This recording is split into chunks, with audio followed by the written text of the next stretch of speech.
Walkthrough para sa Translasyon 2025 isinagawa sa Simbahan ng Quiapo.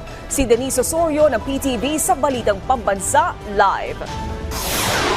Naomi, kasalukuyang isinasagawa ng mga opisyal ng Quiapo Church o ang Menor Basilica at National Shrine ng Jesus Nazareno at ang ating mga kapulisan ng Manila Police District kasapi ang iba't ibang kagawaran at ang Joint Task Force ng National Capital Region ang walkthrough para sa Translasyon 2025. Nagsimula ang pagmi-meeting ng mga opisyal kanina bago mag-alas 6 ng umaga kung saan pinag-usapan ang mga preparasyon at paghahanda para sa kapistahan ng Poong Nazareno sa darating na January 9, 2025.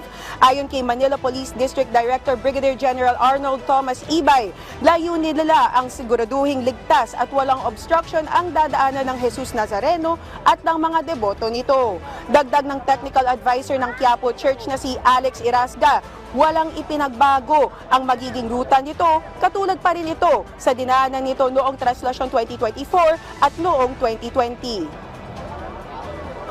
Pero hindi siya nagbabago. Yung dating mahigit 6 na kilometro, ganun din yon. Mula rito sa Grandstand hanggang Quiapo, daraan tayo sa Ayala Bridge. Kung meron mang konting pag-iksi, dahil nga we expect na medyo baka mabawasan ng tao ang mga darating dito dahil nga nandun na sila magdiriwang ng kapistahan sa kanilang mga parokya.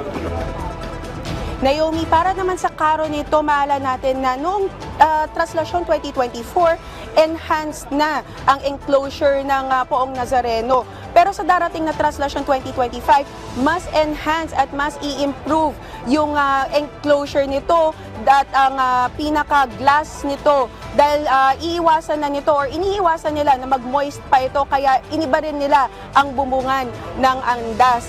At mas magkakaroon na rin ng circulation ng air para mas kitang-kita ang Poong Nazareno sa loob nito.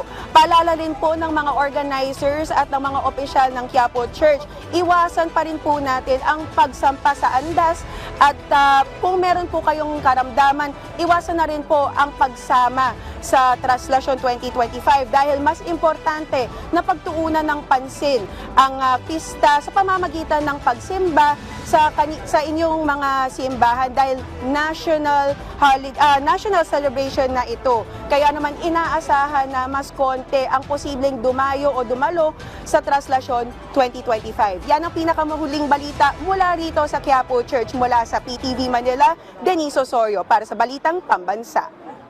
Maraming salamat, Denise Osorio.